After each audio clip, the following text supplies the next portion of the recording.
Klonoa, Door to Phantomile is a 2.5D platformer released in 1997 by Namco, now known as Bandai Namco Entertainment.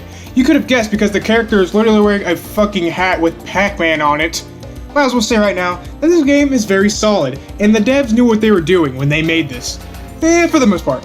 It's also very pleasing to look at because there are sprites in a 3D environment. This is a stylistic choice that I will support because it looks beautiful. You don't see too many other games do this either. First thing that comes to my mind is Sonic Rumble Blast 2.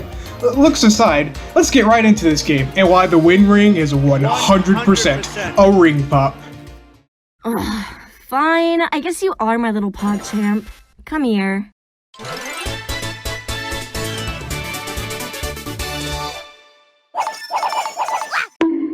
Klonoa stars the character with the same name. Don't ask what animal he's based off of because the game doesn't really say anything about that. The game does show the cute relationship between Klonoa and Hupo, the cute little flying buddy he has with him, and the spirit that dwells within the Wind Ring, Klonoa's trusty weapon used to chuck enemies. Speaking of which, let's get into the story.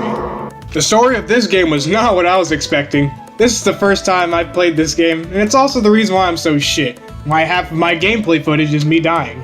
The story starts off with a monologue, Klonoa's monologue more specifically, about how sometimes he can't remember his dreams, even though he knows for a fact that he saw them.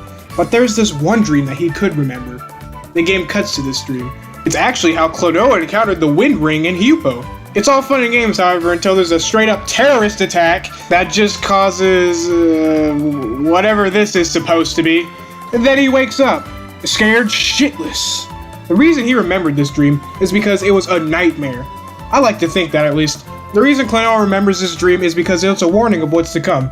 The exact same shit happens right when he wakes up. The terrorist attack! Look, I know it's not a fucking terrorist attack, okay? This is a spaceship crash landing. So, Klonoa and his buddy-o, Hupo, goes inspect this oddity. I said this in my Epic Mickey review a while back, and I will say it again. What platformer doesn't have a little flying companion to assist the protagonist? It's not a coincidence. These events lead into the first level, Vision 1-1. Yes, the levels are called Visions. We are talking dreams here after all. After taking some deaths, doing movements only a god like myself could perform, Klonoa reaches the crash site at the top of Gale. That's the name of the village, by the way. I should have said that earlier. There are two strange individuals talking about some shit. The main antagonist of the game, the man named Gaudius, and his accomplice, Joka. Gaudius wants to turn Phantomile, the world of dreams, into the world of nightmares, because he thinks that the world shouldn't only have dreams, and that it shouldn't neglect nightmares. Speaking of which, this guy's basically an ugly version of Nightmare from Kirby's Adventure. And then there's Joka. Klonoa runs into him many times throughout the game. He's a little beta cuck, a real son of a bitch. You're a dumbass. They kidnapped Lafiz, a diva who intended to sing a song of rebirth to save the world. Okay, what was the problem before those jackasses came? Unless they were fucking around with dreams before and she was going to do something about it now.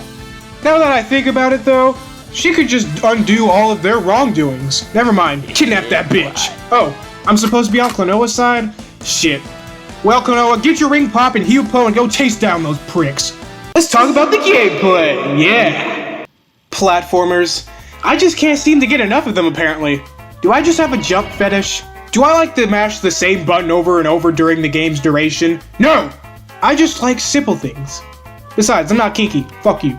This game only uses the D-pad and 2 of the 4 face buttons. There are 3 control types that just change what button does what. That's kinda weird, but better safe than sorry. I guess if somebody just really wants to press triangle for some weird reason. I mean, like, really press that triangle button. If you haven't guessed by the title of the game, or, I don't know, literally been watching my fucking review to this point, you would know that the character you play as is a cat-like creature named Klonoa. He's a real cutie pie.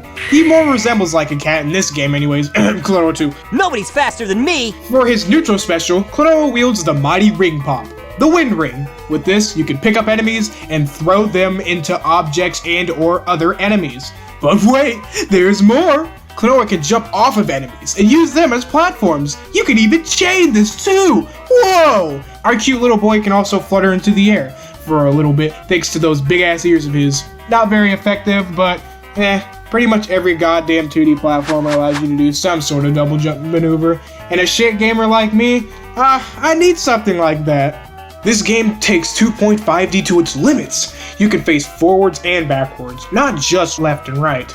This is a pretty cool mechanic that the game uses well. Like cracking that stupid egg, or hitting this switch that needs to stop staring at me like that. Klonoa's a minor. Being able to aim in these 4 directions is vital to beating the game. I can't just praise the gameplay though. It shit on me so many times that it's only appropriate for me to shit on it back. Enemies are usually placed as ammunition for Klonoa in order to complete a puzzle. This damn enemy will come back every time you kill it, which is great when you fuck up, but they appear after the fact.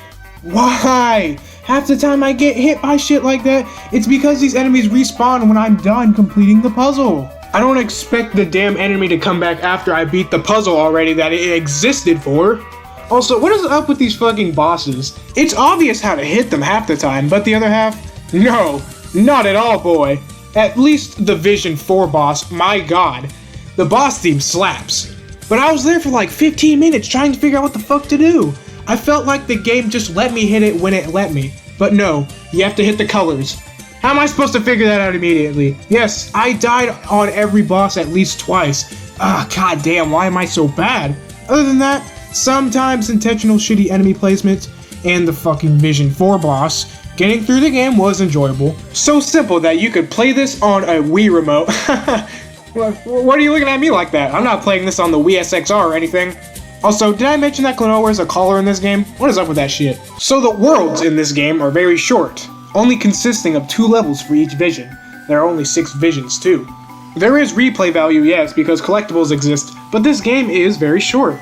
Even my dumbass beat it under 4 hours, and you can consider that slow. But there is nothing wrong with short worlds as long as they are enjoyable to go through. Are they enjoyable though? They alright. 6-2 can eat my ass, fuck that level. A couple levels are just plain garbage, but the 2 I can think of at the top of my head are 6-2 and 5-2. Everything else was actually kinda fun and not super annoying. You can play those levels for yourself to find out why they're crap. I don't want to trigger a Vietnam flashback. The first world takes place in Klonoa's homeland, Gale, the Wind Village. It's your typical grass level with some underground traveling accompanying it. Vision 2 goes from a decaying forest to a water palace. I did get some Sonic Rush vibes from there. Vision 3 was the one I spent the most time on. I was dying, yes, but the levels felt longer too, and they were using more and more of the game's shooting fronting back mechanic. My favorite world for sure. Vision 4 was when the game really made me pull out my big boy pants as it took place in spooky areas. Also, Joka literally kills Klonoa's grandfather. Just because! Just to fuck with our little boy. Shit went from 0 to 100 real fucking quick. The beginning of the game established a good relationship between Klonoa and his grandfather. So for this little cockblocker to kill our fucking grandpa? I kinda wanna beat his ass. And I mean me, like fight Joka IRL. Again, the boss music is smashing, but the boss itself, why is it like that? Vision 5 takes place in the Temple of the Sun. The top of the temple is where Goddess is chilling with his bitch Joka. In order to reach the top, Klonoa has to gather the 4 Infinity Stones in the first act and get through the aggravating bullshit in the second one. Here it is. The protagonist and the antagonist encounter each other, and once again, it seems like I should be engaging in the climax mode. You see, it's all fun and games until your happy dreams imprison an ugly sumbitch in darkness. That is the true reason why Goddess is doing this. You can't blame him for being mad, but like, how about you just don't be ugly and maybe you wouldn't even be having these issues? I really don't like this dude's design. Just like, why are you so gross looking? In order to execute his plan, he needs to go to the Moon Kingdom. Pretty much the realm of the gods. He just straight up heads out after a bit and just leaves Joka to Klonoa. Oh yeah, baby, it's payback time. And with a bit of death on my part, but that's okay, because the tables turned and he died. The Temple of the Sun then shoots out its sonic boom enter beams to a few locations that Klonoa and Hupo visit throughout the game to reveal the Moon Kingdom. It was underground, which makes no fucking sense. It's literally called the Moon Kingdom, not the Earth Kingdom. Thanks to the fish buddy, Klonoa can get to the Moon Kingdom and beat some goddess ass. Vision 6-1 is really fun. There's a lot of backtracking involved, and you have to dissipate these colored rocks to open up a few new paths. I oddly like it. Before you go through the hell that is 6-2, the final level, we get some heavy details about our little buddy Hupo. As soon as you enter the level, some people start screaming at him, calling him Sire Hupo and Sir. Hupo calls the queen Mother. Yes, Hupo is secretly a toad in disguise, the prince of the Moon Kingdom. That doesn't stop Klonoa from helping, of course. I wish it did though, because this level is straight up. Klonoa somehow made it past that level without a game over, and when he encounters Gaudius once more, it's ass beating time, baby. This boss is really dumb, by the way, mostly because the emulator was glitching out. I highly doubt it was the game making me freaking lightspeed dash to the left. No amount of glitching could stop me, because I beat him afterwards. And even after that, the leaders in each area decided to comment about how awesome I am at the game. Yes, each world has a leader except for the Sun Temple, because that's the Sun Temple. Guess you could count Joka as one. Joka, more like joke ass. But yeah, Gaudius isn't dead.